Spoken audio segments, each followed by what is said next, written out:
சாய் பக்தர்களுக்கு என் அன்பு வணக்கங்கள். ஓம் சாய்ராம். என் அன்பு குழந்தையே, இப்பொழுது இந்த பதிவை நீ கேட்டுக்கொண்டிருக்கின்றாய் என்றால் இது நிச்சயமாக உனக்கானதுதான்.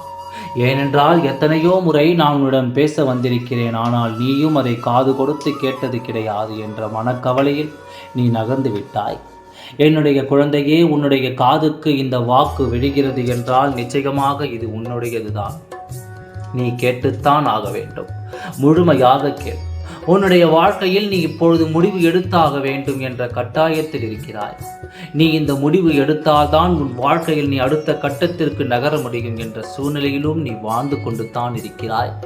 அதனால்தான் இவ்வளவு பெரிய குழப்பங்களை சுமந்து கொண்டு நான் என்ன செய்ய போகிறேன் என்று புரியாமல் இந்த நிலையில் என்னிடம் வந்து நிற்கிறாய். என்னுடைய அருமை, உன் வாழ்க்கையில் நீ நிற்கும் நிலையானது உன்னை அடுத்த கட்டத்திற்கு நகர வைக்கத்தானே தவிர உன்னை இல்லாத பாதைக்கு அழைத்து செல்வதற்காக அல்ல. நீ என்ன நினைக்கிறாய்? நான் தவறான ஒரு முடிவு எடுத்து விட்டோம் என்றால் நம் வாழ்க்கையில் திசை மாறிவிடுமோ என்று நினைக்கிறாய். நீ ஒரு முடிவு எடுக்க வேண்டும் என்று நினைக்கும் பொழுது என்ன முடிவு எடுத்திருப்பாய் இந்த சூழ்நிலை என்று யோசித்துப்பார். நீ இப்பொழுது இருக்கும் சூழ்நிலையை உன் சாயப்பா எப்படி கையாண்டு கொண்டிருப்பாய் என்பதை யோசித்தாலே நீ அந்த செயலில் இறங்கலாமா வேண்டாமா, உன்னுடைய வராகி உன்னுடைய சாய் எப்படிப்பட்ட அந்த விஷயத்தை நகர்த்திருப்பேன் என்று யோசி. என்ன செய்திருப்பார் என்று உனக்கு தோன்றுகிறது பார். அதன்படியே இப்பொழுது நீ முடிவெடுக்க வேண்டிய விஷயத்திற்கு முடிவு எடு. நான் சொல்வது உனக்கு புரிந்திருக்கும் என்று நினைக்கின்றேன். என்னுடைய குழந்தையே, உன் வாழ்க்கை எனது நல்ல பாதையிலும் நல்ல எதிர்காலத்தையும் நோக்கி சென்று கொண்டிருக்கிறது. ஆனால் அதிலும் சிறு கீறல்கள், சில பிளவுகள் எல்லாம் விழுந்து கொண்டு இருக்கிறது. இதற்கெல்லாம் காரணம் நீ எப்பேற்பட்ட பாதையில் செல்ல போகிறாய் தெரியுமா?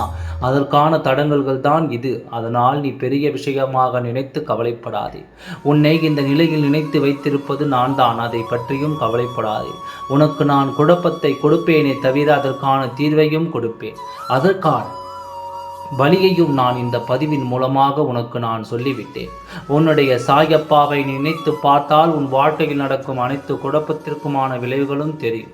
இப்பொழுது நின்று கொண்டிருக்கிறாய். முடிவை எடுக்க வேண்டும் என்ற கட்டாயம், அதற்கான முடிவும் உனக்கு கிடைக்கும். நீ எதை பற்றியும் கவலைப்படாதே, நிச்சயமாக கிடைக்கும்.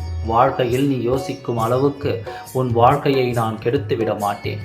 இன்னும் நீ மேலும் மேலும் முன்னேறுவாய். உன் வாழ்க்கையில் எல்லா விஷயங்களும் அனைத்தும் பரிபூர்ணமாக கிடைக்கும்.